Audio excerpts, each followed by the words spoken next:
معزز و محترم حاضرین و سامعین، اللہ رب العزت کے فضل و کرم سے رمضان المبارک کے اس بابرکت اور مقدس مہینے کا پہلا عشرہ، جس کو نبی اکرم صلی اللہ علیہ وسلم نے اولہ رحمتن کہہ کر اس کو مہربانیوں سے مالا مال فرمایا ہے، وہ پایہ تکمیل کو پہنچا۔ آج رمضان المبارک اس مقدس مہینے کی 11ویں شب ہے اور اس دوسرے عشرے کی پہلی شب ہے۔ اللہ تبارک و تعالی اس آخری عشرے کی مہربانیوں سے ہم کو مالا مال فرمائے۔ اس کو نبی اکرم صلی اللہ علیہ وسلم نے اوسطہ مغفرۃ کہہ کر سرفراز فرمایا ہے کہ رمضان المبارک کے مہینے کا درمیان والا عشرہ مغفرت و بخشش کا عشرہ ہے، یعنی اللہ تبارک و تعالیٰ اپنے بندوں کو اس مبارک اور مقدس عشرے کے اندر اپنی بخشش سے، اپنی مغفرت سے مالا مال فرماتا ہے۔ آج نماز تراویح میں قرآن مجید کا جو حصہ پڑھا گیا ہے وہ سب سے پہلے سورہ رعد کے 4 رکوعوں پر مشتمل ہے، جس میں تقریباً 25 آیات تلاوت کی گئی ہے۔ اس کے بعد پھر قرآن مجید کی مشہور و معروف سورہ مبارکہ جس کا نام سورہ ابراہیم ہے، اس کے 7 رکوع 52 آیات پڑھی گئی ہیں۔ اس میں آپ نے وہ مشہور و معروف آیت کریمہ بھی سماعت فرمائی جو ہر نماز کے اتحیات کے آخر میں ہم پڑھتے ہیں، رب اجعلنی مقیم الصلاۃ ومن ذریتی ربنا وتقبل دعا ربنا اغفر لی ولوالدی وللمؤمنین یوم یقوم الحساب۔ اور نماز عشاء سے پہلے ہم نے سورت پر مختلف آیات میں وما ارسلنا من رسول الا بلسان قومہ، اس پر بڑا تفصیلی تبصرہ آپ کی خدمت عالیہ میں پیش کیا۔ پھر وَإِذْ تَعَذَّنَ رَبُّكُمْ لَئِن شَكَرْتُمْ لَأَزِيدَنَّكُمْ وَلَئِن كَفَرْتُمْ إِنَّ عَذَابِي لَشَدِيدٌ، اس پر بھی بڑا تفصیلی تبصرہ پیش کیا گیا۔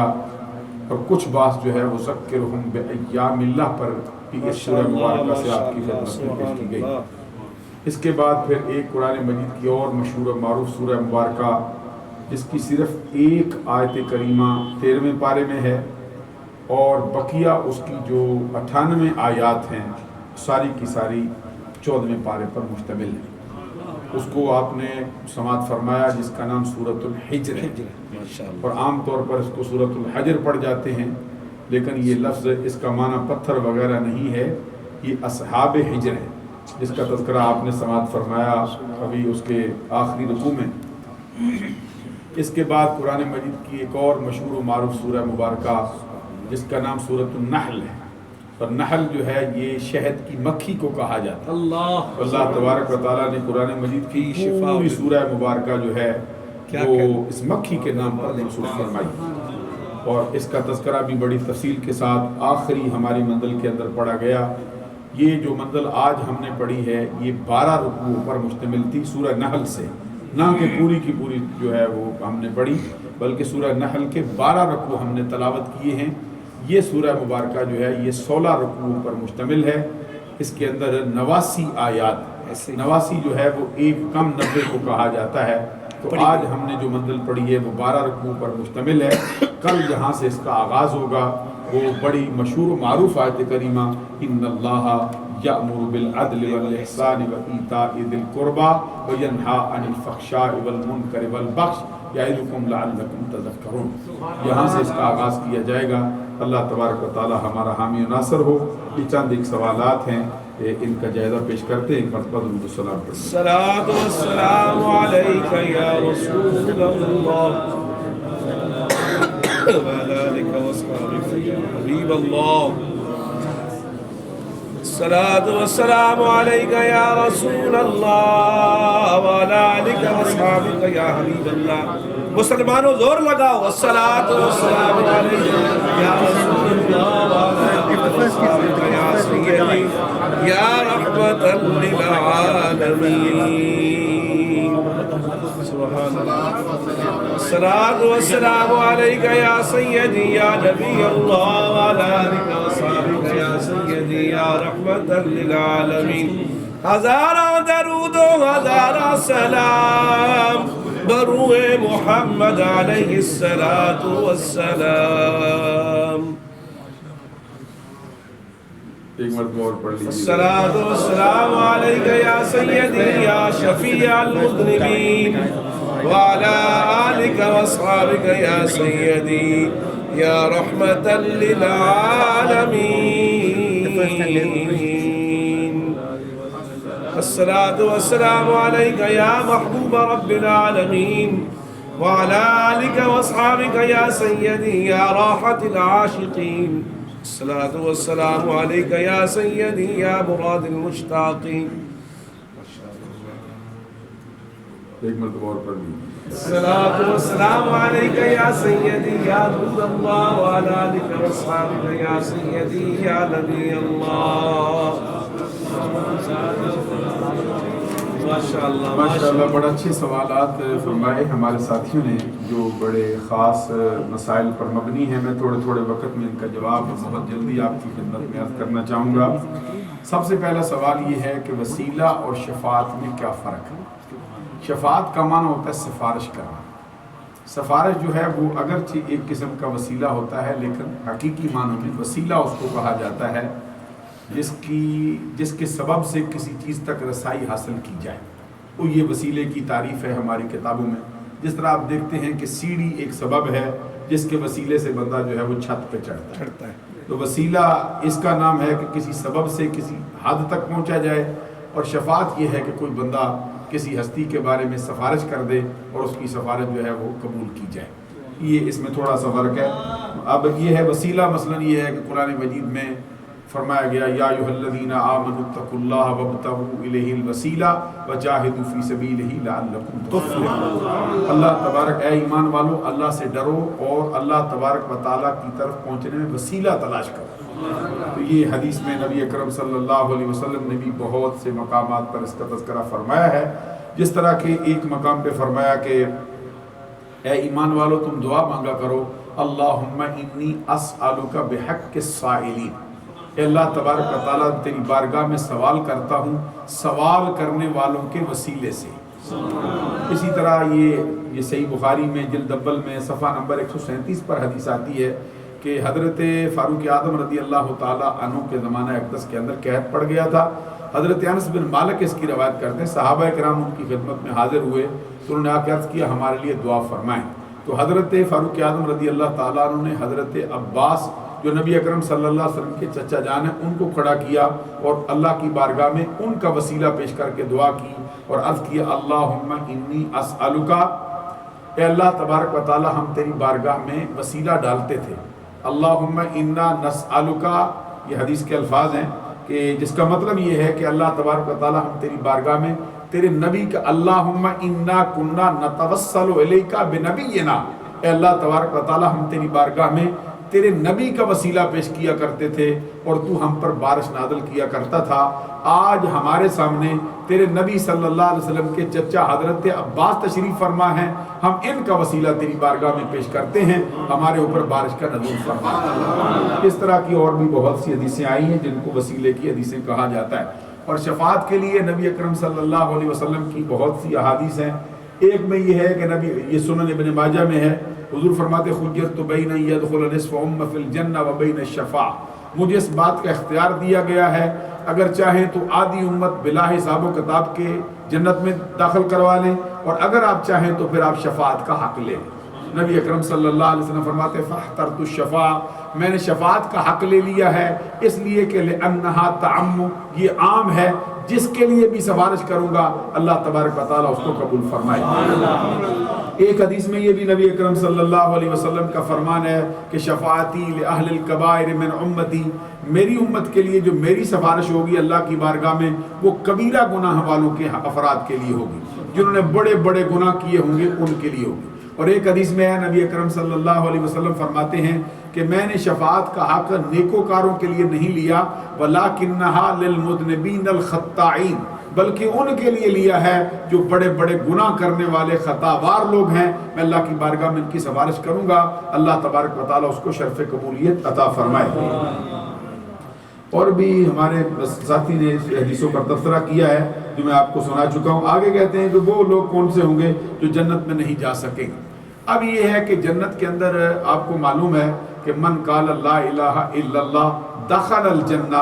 حضور نبی اکرم صلی اللہ علیہ وسلم کا فرمان ہے کہ جس شخص نے اس بات کا اقرار کیا کہ اللہ کے سوا کوئی معبود نہیں ہے اور حضرت محمد صلی اللہ علیہ وسلم اللہ کے رسول ہیں، پھر اس پر قائم رہا ہے اور زندگی بھر اس نے اس کی مخالفت نہیں کی، کوئی اس کے منافی کام نہیں کیا، اگرچہ اس کے عمل میں کمزوری ہو، بالآخر اس کو بھی جنت کے اندر داخل کر دیا جائے گا.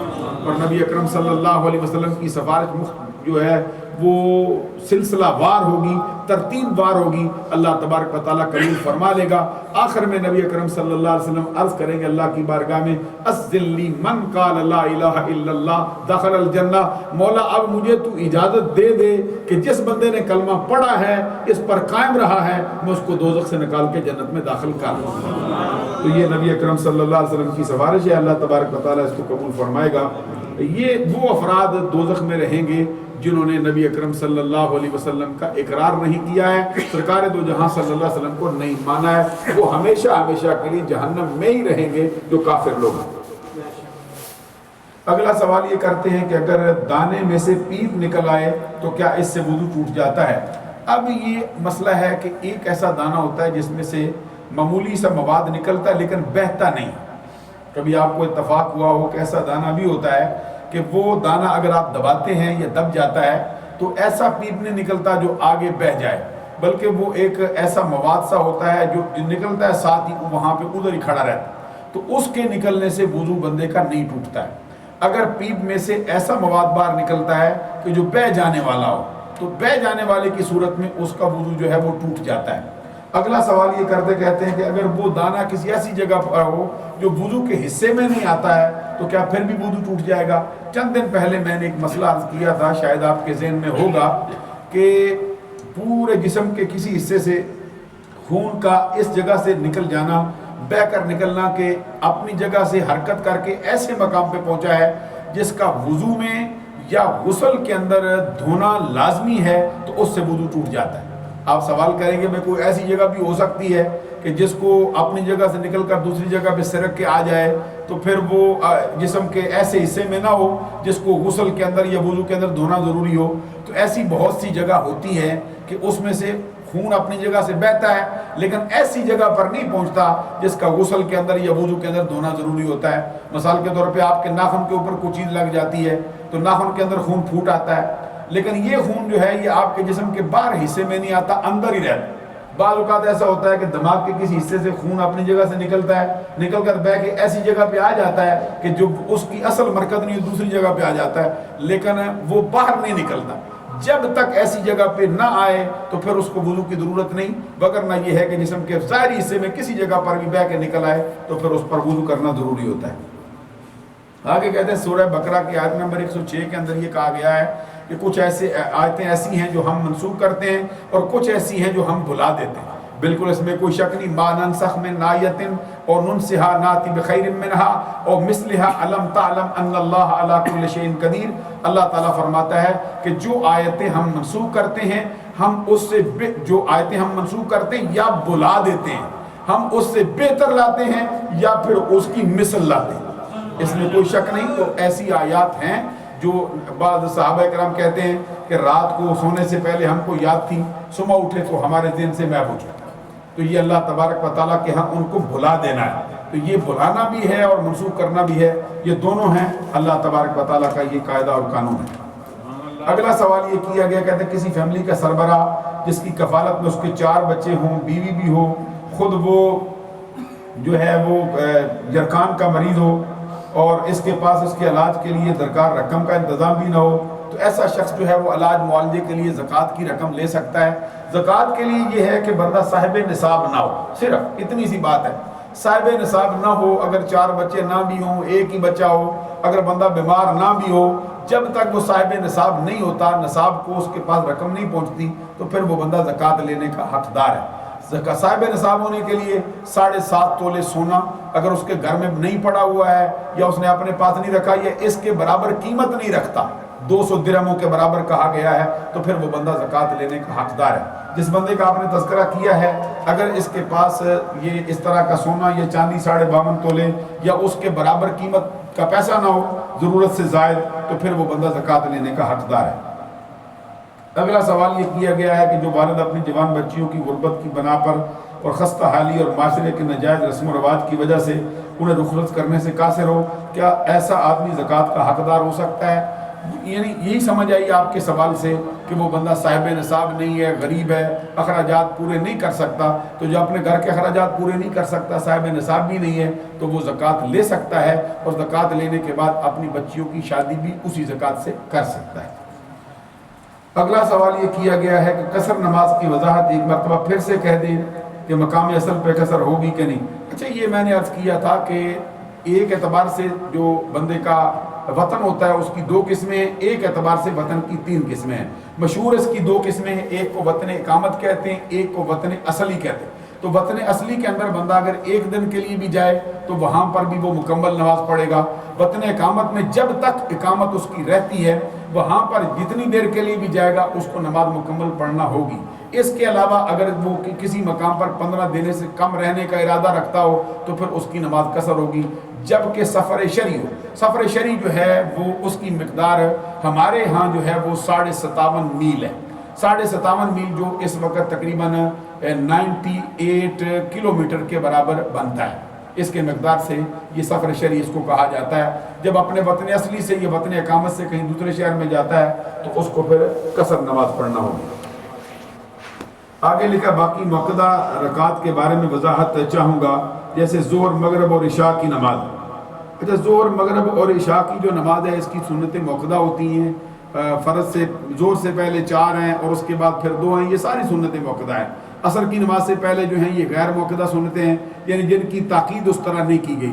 مغرب کے بعد 3 فرضوں کے بعد 2 پڑھی جاتی ہیں، وہ سنتیں غیر موقدہ ہیں۔ عشاء کی نماز کے اندر جو پہلی سنتیں ہیں وہ غیر موقدہ ہیں، اور عشاء کی نماز کے بعد جو 2 سنتیں پڑھی جاتی ہیں وہ موقدہ ہیں۔ پڑھنے کا طریقہ ان کا یہ ہے کہ ہر نماز کے اندر سورت فاتحہ کے بعد اگلی سورت بھی ملائی جائے گی، درمیان والا اتحیات جو ہے وہ آخر تک پڑھا جائے گا، اور تیسری رکعت اس کی جو ہے وہ سبحانک اللہ سے شروع کی جائے گی، اور یہ غیر موقدہ سنتیں ہیں۔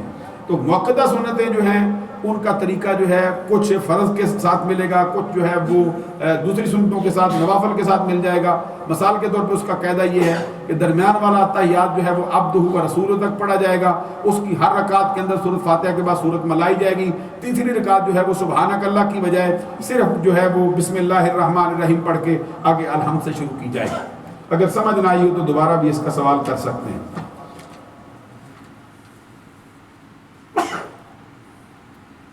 تقریباً میں نے اس سوال کا جواب دے دیا اور نماز قصر کے بارے میں ہی کچھ سوالات ارشاد فرمائے ہیں۔ ایک اور سوال باقی رہتا ہے، قریب ہو گئے ہیں، اللہ تعالیٰ عمل کی توفیق عطا فرمائے۔ اب اگر آپ کوئی اور سوال کرنا چاہیں تو جواب کے لیے آ اگر بچوں کی جو اصل ماں ہے اس کا انتقال ہو جاتا ہے تو باپ دوسری شادی کرتا ہے، جسے انگریزی میں اسٹیپ مدر کہتے ہیں، اس کا کیا حق ہوگا ان بچوں پر؟ ماشاءاللہ بہت ہی اچھا اور بہت ہی عمدہ سوال کیا گیا ہے۔ کہتے ہیں کہ ایک آدمی کے کچھ بچے ہیں، ان کی ماں اصل جو ہے وہ فوت ہو گئی ہے، اب اس نے کسی دوسری عورت کے ساتھ شادی کی ہے، تو بچوں پر اس ماں کا کیا حق ہے؟ یہ ماں کا جو اصل ماں ہے اس کا حق اور ہوتا ہے، یہاں پر جو اس کی اولاد ہے اس کا یہ حق ہے کہ وہ اس کے باپ کی بیوی ہے۔ تو باپ کی بیوی ہونے کے اعتبار سے وہ اسٹیپ مدر اس کی کہلاتی، سوتیلی ماں ہے، اس کا بھی احترام بہت زیادہ کیا جائے گا، لیکن وہ اپنے والد کی نسبت کی بنیاد پر اس کا سارا احترام اس کے ذمہ آتا ہے، نہ کہ حقیقی ماں کے اعتبار سے۔ اور کوئی سوال ارشاد فرمائیے۔ سبحان ربک رب العزت عما یصفون وسلام علی المرسلین والحمد للہ رب العالمین۔ الہی ہمارے درس قرآن کو ہمارے گناہوں کا کفارہ بنا، اس کو ہماری اخروی نجات کا سبب بنا۔ رمضان المبارک کی ان پاکیزہ گھڑیوں میں ہمارے ساتھیوں نے وقت نکال کر اس کے اندر شرکت فرمائی ہے. ہر لمحے کے بدلے میں، ہر سانس کے بدلے میں الہی اپنی مہربانیوں سے مالا مال فرما، ہماری خطائیں معاف فرما. رمضان المبارک کا دوسرا عشرہ شروع ہو چکا ہے، الہی اس کے اندر جو تو نے برکتیں مقدر فرمائی ہیں اس سے ہمارا دامن بھی مالا مال فرما، ہماری بخشش فرما، ہمارے والدین کی بخشش فرما. صلی اللہ علیہ حبیبہ محمد وآلہ وسلم.